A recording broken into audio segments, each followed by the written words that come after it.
À l'automne 2020, en plein confinement, je découvre par hasard une émission diffusée sur Twitch, La Nuit de la Culture, animée par le streamer Étoile. Un format qui consiste à regarder et jouer à Question pour un champion avec sa communauté. Ce soir-là, Samuel Etienne, l'animateur de cette émission de France Télévisions, y est invité. Ce soir, on va faire une nuit de la culture où on va regarder l'émission avec le mec qui la présente. Réalisée avec des œufs entiers battus et cuits dans une poêle peut-être dite Carnot qui a la main. En décembre 2020, Samuel Etienne ouvre sa chaîne Twitch pour proposer une revue de presse hebdomadaire appelée La Matinée Etienne, qui connaît un véritable succès. Intrigué par cette plateforme, Twitch s'impose dans mon quotidien. Lancé en juin 2011 et racheté en 2014 par Amazon, Twitch est un service de streaming vidéo en direct et de vidéos à la demande dans lequel les viewers peuvent interagir en live via un chat d'un streamer. Le site a commencé avec la diffusion en direct de jeux vidéo avant de se diversifier au début des années 2020 avec d'autres contenus. Très peu de contenus sur Twitch sont dédiés au cinéma, bien qu'il en existe quelques-uns. Ce documentaire propose une première exploration et un panorama du Twitch francophone comme espace de réception, transmission et création cinématographique. En discutant avec plusieurs acteurs de la plateforme, je me suis interrogée, et si le cinéma trouvait là un nouveau terrain de jeu à inventer en live? Bonsoir à tous, bonsoir. Sur le chat, on va parler de cinéma. Bienvenue dans Tapis Jaune. Le cinéma ne doit pas être une compétition, mais une célébration. Aujourd'hui, on va faire un truc très cool, du montage. L'idée, c'est de faire un film en 6 mois. On va vous jouer un film interactif. Et c'est vous qui allez décider de tout ça.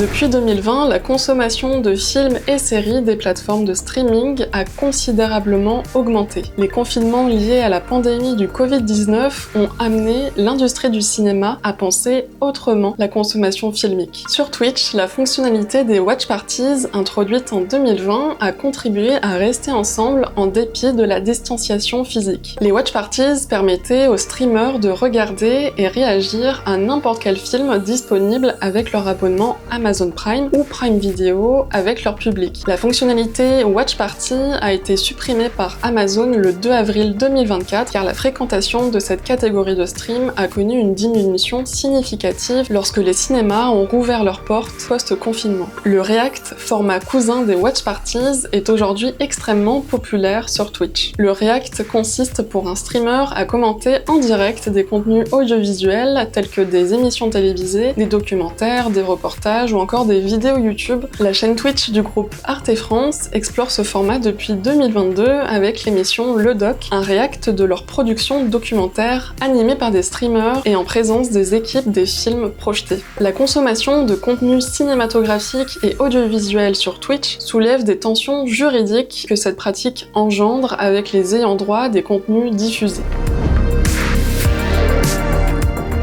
La cinéphilie s'est historiquement développée dans des lieux physiques comme les ciné-clubs avant de migrer vers des espaces virtuels comme les forums de discussion, les critiques vidéo de films et, plus récemment, des lives sur Twitch. On retrouve quelques streamers individuels qui parlent de cinéma à leurs viewers, d'actualité cinéma ou encore de leur dernier visionnage. Tout comme les deux émissions de talk-show Popcorn et Zen, des talk-shows cinéma émergent sur Twitch avec une plus faible visibilité. Arte France a lancé en février 2025 l'émission Plot Twitch consacrée aux séries. L'émission Prisme Cinéma s'axe à la fois sur le cinéma d'actualité, mais aussi sur le cinéma de patrimoine, ou encore l'émission Le Club Ciné avec une bande de jeunes cinéphiles.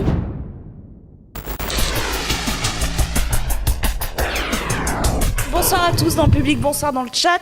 Alors, je commence tout de suite, il est à ma gauche, Jérémy Perrin, qui a commencé par des études de sciences politiques. Et qui est devenu réalisateur, scénariste, entre autres, metteur en scène. Comment il va? Entre 2022 et 2023, Screen Spirit était une émission cinéma mensuelle diffusée en live depuis une salle de cinéma. L'émission a aussi organisé un festival en avril 2024 et a relié 6 salles de cinéma dans toute la France en simultané. Le point de départ du projet est la participation de Lucie Lancement à la 2e édition de l'appel à projet Futura Cinéma, collaborer pour innover, un incubateur dont l'objectif est d'encourager encourager le retour du public dans les salles obscures. On s'est vite rendu compte que même si le cinéma c'est quelque chose qui intéresse beaucoup de gens sur Twitch, la mise en place du truc est assez complexe. Nous on avait les contacts dans le cinéma, nous on connaissait les distribs, donc on pouvait ramener des films, ramener des trucs, ramener des invités qui étaient très prestigieux. Si t'es pas Warner ou Universal, tu peux pas te payer des streamers. Il y a une question aussi de relation qui fait que les streamers, eux, ils sont pas intégrés dans le cinéma. Au niveau professionnel, si tu veux, on a eu plein d'articles et tout qui ont été faits sur nous et tout. Les pros étaient super intéressés. Le seul truc, c'est que en fait, on a bien vu nous, malgré les études, malgré le fait qu'on dit oui, c'est super porteur, Twitch et tout. En fait, c'est super complexe à mettre en place parce que tu sais pas ce qui va marcher en fait.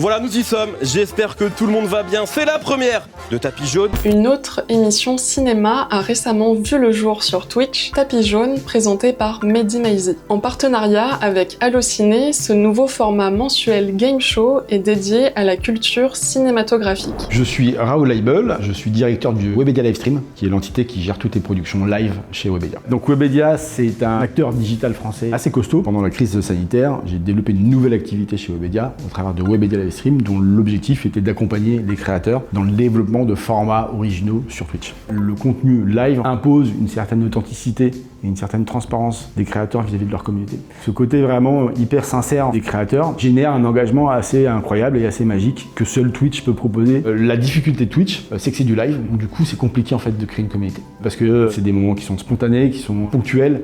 Tu arrives à créer en fait un rendez-vous avec ton audience, c'est des choses qui durent beaucoup de temps. Donc quand tu lances un format, un projet, c'est dur de partir from scratch. Tu auras beau avoir un très beau projet, une très belle production, c'est pas parce que tu auras des moyens que tu vas faire de l'audience. C'est pour ça que nous on produit effectivement et qu'on coproduit tous nos contenus avec des personnalités de Twitch qui vont permettre justement de garantir une certaine audience qu'on va pouvoir développer. En plus des émissions de talk-show, d'autres lives de transmission cinématographique ont vu le jour sur Twitch. Certains monteurs partagent leurs sessions de travail de montage en live. C'est un moyen pour les viewers de voir le processus de travail en direct. Salut à tous, c'est Squeezie. Bienvenue. Aujourd'hui, on va faire un truc très cool. Du montage, et en plus un montage d'un épisode de Marius qu'on va essayer de diffuser en exclusivité au YouTube Club Sympa Cool. Il y a du travail de montage parce qu'on a quand même pas mal de choses à faire. C'est parti. Alors on a quoi là? On a affaire à quoi? On a affaire à Marius qui est en vacances et qui fait un vlog. Sympa Cool, c'est une marque qui regroupe tous les formats que je produis. La plupart, je les écris ou je les réalise et je joue dedans. Mon but avec Sympa Cool, c'est de me faire plaisir, de produire des contenus en indépendance la plus totale, en allant chercher de l'argent soit auprès du CNC, soit auprès de la communauté via des crowdfunding. La marque Sympa Cool s'est fait notamment connaître grâce au format Cocovoit qui a été un gros succès en ligne. Twitch, ça a été une partie de ma vie très précise qui a duré, je pense, 1 an et demi ou 2 ans. À un moment, j'ai décidé qu'on devait être sérieux sur la façon de faire connaître la marque Sympa Cool. Donc dans cette espèce de stratégie full réseaux sociaux, les gens qui me conseillent m'ont dit qu'il fallait que je fasse des trucs sur Twitch. L'idée que j'ai trouvée, que je trouvais raccord avec ce que moi j'étais, c'était de faire des lives pendant lesquels je travaillais et je commentais mon travail auprès des gens de la communauté que ça intéressait. Et je disais voilà, ce soir je vais travailler là-dessus. Donc je travaille en direct et je réponds à vos questions, on discute. Parfois j'aurais besoin de conseils. Par exemple, je fais un montage. On a tourné telle vidéo la semaine dernière. Là on avance le montage. Vous pensez quoi? Est-ce que vous trouvez ça drôle? Est-ce que si je coupe là c'est plus drôle, etc. Ou carrément juste de l'écriture. Je dis voilà, je suis en train d'écrire. Donc je partageais mon écran vraiment. Je montrais voilà où j'en suis, tout ce que j'ai noté. Il y avait très peu de gens qui regardaient. Je pense que c'est quelques dizaines. Et du coup il y avait une espèce d'interaction assez forte avec les gens qui étaient là, puisque souvent c'était les mêmes qui étaient là chaque semaine. Et à la fin du live, je pense qu'il y avait quand même le sentiment qu'on l'avait fait ensemble quelque part, ou en tout cas qu'ils avaient participé parce qu'ils avaient vu le chemin de pensée. Ok, donc je connais pas mon texte, ça commence bien. Vous avec un plus de tempérament. Ok, donc c'est vraiment la première prise, on n'a pas le texte du tout. Je vais aller direct à la dernière, je pense qu'on avait le texte à la fin. C'est pour qu'on découvre ensemble le scénario. Il y avait des lives où je me disais, bon là j'ai dû me forcer à trouver un sujet pour ce soir, mais c'était trop difficile pour moi de voir mon image, d'affronter cette image. Parce que je me disais, je suis pas exactement centré, je suis pas moi. Parfois j'essayais trop, je pense, de jouer à l'animateur de communauté, etc. Mais en fait j'arrivais pas à mener de front tout ça, plus tourner des vidéos, plus à ce moment-là j'écrivais un long métrage, une série, je faisais un spectacle où je jouais 1 fois ou 2 par semaine, donc je pouvais pas tout faire en même temps. J'étais très content de trouver ce format de travailler en direct, ça remplissait un rôle pédagogique en fait. De même que sur YouTube, je fais des vidéos, commentaires de mes vidéos pour expliquer qu'est-ce que j'ai voulu écrire, qu'est-ce que j'ai réussi à tourner, etc. Si ces démarches relèvent d'abord d'une logique pédagogique, d'autres streamers vont plus loin. Ils exploitent pleinement le direct et l'interaction pour créer des films.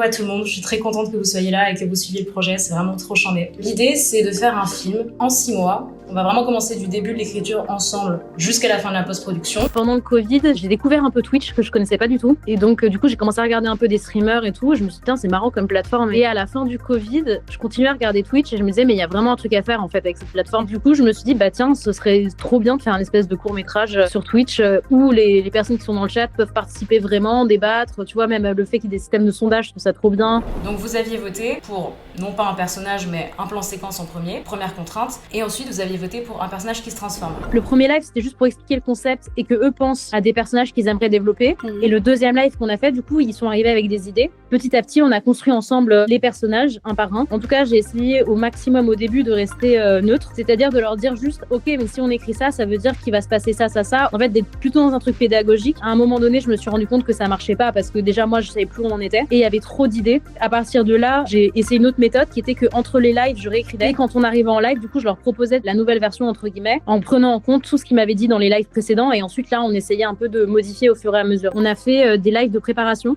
Donc, on a fait des lives avec le chef-op pour parler du découpage. On a fait des lives de storyboarding. On a eu un live sur le son. On a eu un live avec la maquilleuse, FX. Et ensuite, on a eu le live du tournage. Et ensuite, on a fait des lives pendant le montage. Donc, à chaque fois qu'on montait, on était en live. On montait sur Adobe, donc on pouvait partager l'écran de Adobe. Donc, du coup, les gens pouvaient vraiment choisir avec nous les rushs et tout. Maintenant, tu vois, je me dis que s'il doit y avoir une saison 2, entre guillemets, je pense qu'il faudrait qu'il y ait un pool de scénaristes. C'est-à-dire que je sois pas toute seule en train de produire, réaliser, écrire, interagir avec... Enfin, ça fait trop de métiers en même temps, déjà. Je pense que ça aussi, ça fait que pour moi, le projet était quand même... Le CNC, à travers le fonds d'aide à la création immersive, a choisi de soutenir l'initiative de Jessica Pupo. C'est une aide assez spécifique qui est assez petite, parce que moi, du coup, ce que j'ai demandé, c'est l'aide au développement. Comme j'avais pas de boîte de production, je pouvais pas demander une aide à la production. Donc l'aide au développement, c'est 5 000 €, tu peux la demander seule en tant qu'auteur. Je leur ai dit, bon bah voilà, j'ai au bout de cette première expérience, donc il va y avoir un tournage, quoi qu'il arrive. Mais pour moi, c'est un crash test parce que j'ai aucune idée de ce que je suis en train de faire et que si j'ai envie de le refaire bien, il faut que j'aille au bout d'un premier tournage. Et ils m'ont dit, bon, on sait que t'es un peu en train de produire, mais en même temps, l'idée est cool, donc vas-y, on va te soutenir, on te file 5 000 €. Lila Glaise, chargée de mission CNC du fonds d'aide création immersive, revient sur cette décision. Le souhait de soutenir le projet Into Out était une décision collégiale de notre commission. C'était un projet qui avait été estimé un peu difficile à juger sur dossier, mais tellement innovant dans sa forme qu'il y avait vraiment la volonté de donner une chance à l'artiste. Le fait que Jessica Pupo soit diplômée de la FEMIS a certainement été favorable à cette décision du CNC. Lila Glaise indique que le CNC soutient le cinéma et l'image animée depuis 80 ans avec cette volonté de s'adapter aux nouveaux formats de création qui peuvent y être rattachés. Sur tous les projets qui utilisent de nouvelles technologies ou les réseaux sociaux, il faut qu'il y ait vraiment une réflexion autour des outils et qu'on ne s'en serve pas juste comme un gadget. Ces projets, qualifiés d'hors normes, peinent parfois à entrer dans les cases établies. Il y a un terrain à investir, sauf que derrière, il faut qu'on ait les moyens de le faire et que pour pouvoir financer ça, en fait, on a eu Europa Cinéma, mais on savait qu'on devait trouver d'autres financements parce que Europa Cinéma a financé 80% du projet, donc fallait trouver les 20% restants. Parce que quand t'arrives et que tu dis, moi je vais faire une émission cinéma sur Twitch, ils sont là-bas, mais du coup, vous rentrez pas dans telle case ou telle case ou telle case, faut aller voir le CNC numérique, mais le CNC numérique, tu rentres pas dans telle case, du coup tu peux pas. Voilà, c'est ça le problème, c'est qu'en fait on n'a pas aujourd'hui les systèmes de financement pour pouvoir faire ça. Toutefois, Lila Glaise affirme que les normes d'éligibilité aux aides sont volontairement floues pour que le CNC puisse être ouvert à des formes de création non anticipées. Le CNC essaie de s'adapter pour pouvoir au maximum accompagner la création sur ces nouveaux formats et veut pouvoir avoir une place pour ces créations-là.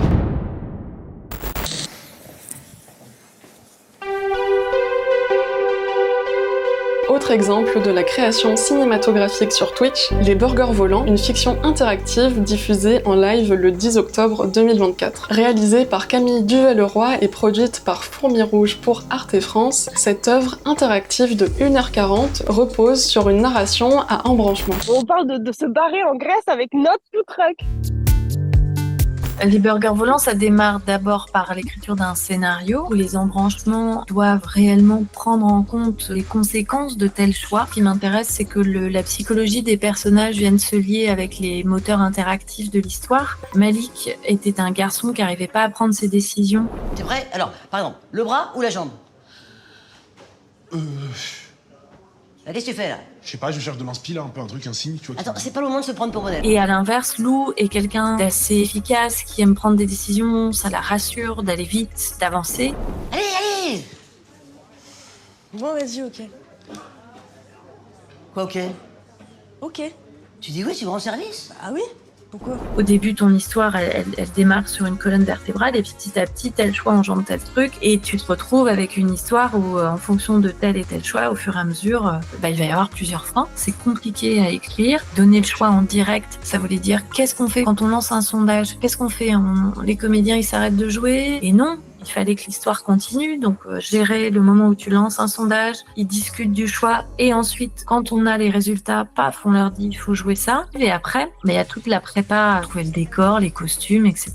Et ensuite, ce qui change, c'est que tout ce que normalement on fait après un tournage, là, il fallait que je le fasse avant. Le montage, je l'ai fait en direct. La musique, elle est jouée en direct par Josie Bazar. Ça veut dire aussi la lumière, l'éclairage, tout ça, on le prépare avant, comme des répétitions avec les comédiens qu'on a fait plusieurs semaines avant le direct et d'autres choses où j'ai pu le faire que 3 jours avant le direct. Tout ce qui est étalonnage, sound design, on avait plusieurs décors et dans ces décors, avec Pascal Marin, ma chef op, on a découpé. En fait, on a fait le découpage intégral de toutes les scènes. Donc ça fait plus de 300 scènes à découper. On a défini l'emplacement de 11 caméras fixes, 2 caméras mobiles qui bougeaient partout. Donc moi, je savais que quand j'attaquais telle scène, j'avais 4 plans qui étaient prêts et je choisissais par lequel je commençais, quand est-ce qu'on changeait, etc.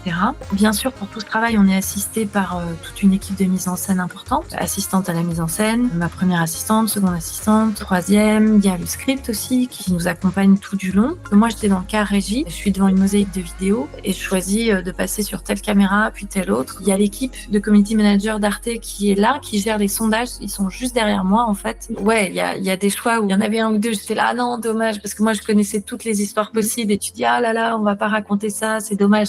Mais bon, c'est comme ça. Ça a été surprenant. Je pensais que les gens allaient vouloir tester les limites du dispositif. Je pensais que ça allait être ça. Et non, c'est peut-être parce qu'on avait aussi la communauté de Ponce qui joue aussi dans les burgers volants et qui a assuré l'avant direct et l'après direct pour débriefer, pour expliquer le concept. Et après, quand j'ai re-regardé le direct, j'ai découvert tous les commentaires et j'ai été super touchée de l'accueil et de l'enthousiasme et de l'énergie et de l'envie du public de participer, d'être là et aussi juste de prendre plaisir à faire cette expérience. Les burgers volants n'est pas le premier film interactif. En 1967, le film Kinotomate est considéré comme le premier film interactif. Le dispositif de visionnage en salle de cinéma peut être comparé à celui du système de sondage et de vote dans le chat Twitch. À 9 reprises, le film marquait une pause et un bonimenteur demandait au public de choisir. La majorité l'emportait et le projecteur diffusait l'une des 2 versions du film possibles. Plus récemment, le film interactif de Netflix Bandersnatch a marqué un tournant dans la visibilité des films interactifs. Ce système de choix narratif n'est pas sans rappeler certaines mécaniques des jeux vidéo. Le cinéma et le jeu vidéo partagent des racines communes et se nourrissent mutuellement. La montée du jeu cinématique ou du film-jeu montre à quel point ces 2 formes artistiques s'entrelacent et s'influencent mutuellement. Sur Twitch, les jeux vidéo sont la fondation même de la plateforme et les lives de gameplay et de let's play de ces jeux rencontrent un large public jusqu'à même être projetés en salle de cinéma.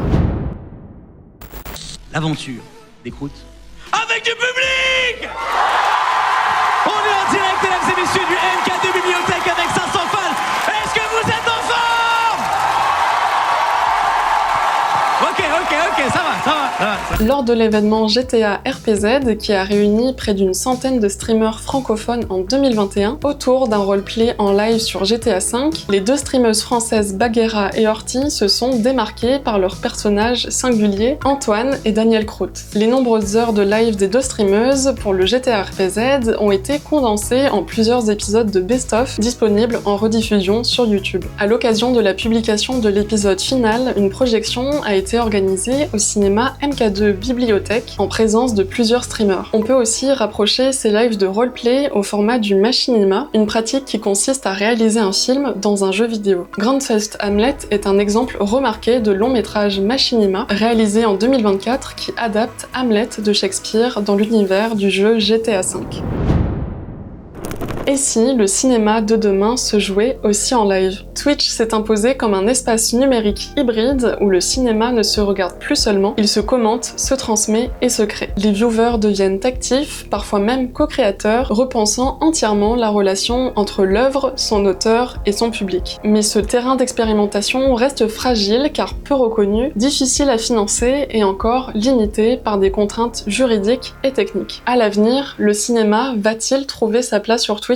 Ce que je trouve intéressant, c'est d'utiliser Twitch pour ce qu'il est, c'est-à-dire c'est un espace interactif, un espace où le public est là, un espace où le public peut réagir en direct. Proposer des histoires qui prennent en compte ces règles-là, moi je trouve ça absolument fabuleux. Je me suis rendu compte que le numérique était vivant, social, et je trouve que Twitch apporte cette rencontre en fait vraiment de temporalité, temps réel, de vivre quelque chose tous ensemble. Dans le paysage numérique, pour moi, c'est vraiment unique. Clairement, le cinéma a sa place sur Twitch aujourd'hui, et sous plein de formes différentes. On n'est plus sur des créations de formats qui sont spécifiques à telle ou telle plateforme, mais plutôt dans une logique de créer du contenu qui va pouvoir vivre sur l'ensemble en fait des supports. Quand on prend l'exemple de Popcorn, c'est devenu un média à part entière. Aujourd'hui, Popcorn, c'est des émissions de manière ponctuelle, c'est des comptes sociaux qui vont diffuser des contenus originaux, ils ont produit des contenus originaux pour YouTube, TikTok, Instagram. Donc il faut vraiment considérer le format Popcorn comme un format assez hybride qui va trouver sa place un peu partout. La place du cinéma sur Twitch, elle doit s'intégrer de la même manière. Ça pourrait se démocratiser s'il y avait par exemple un gros streamer qui savait dans quoi il se lançait en se disant moi j'ai déjà une communauté, clairement je sais que je vais pas faire énormément de vues dessus, mais l'expérience est cool et j'ai envie de le faire jusqu'au bout, tu vois. Là je pense que quand même il y aurait des gens qui suivraient.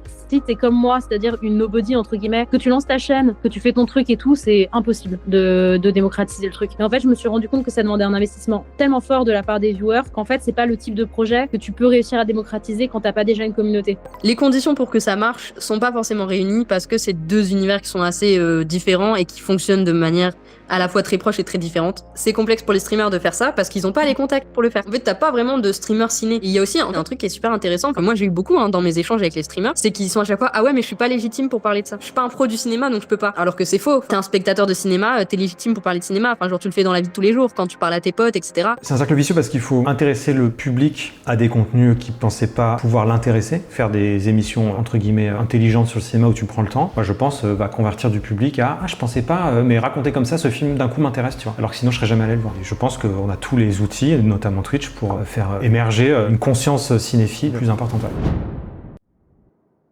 Merci d'avoir regardé ce documentaire jusqu'au bout. Si la vidéo vous a plu, n'hésitez pas à la partager. Encore merci à tous les intervenants qui ont accepté de partager leurs expériences et leurs idées. Et pour la petite anecdote, cette vidéo est tirée de mon mémoire de recherche de master, donc si vous voulez approfondir ce sujet, je vous invite à le lire, vous trouverez le lien en description.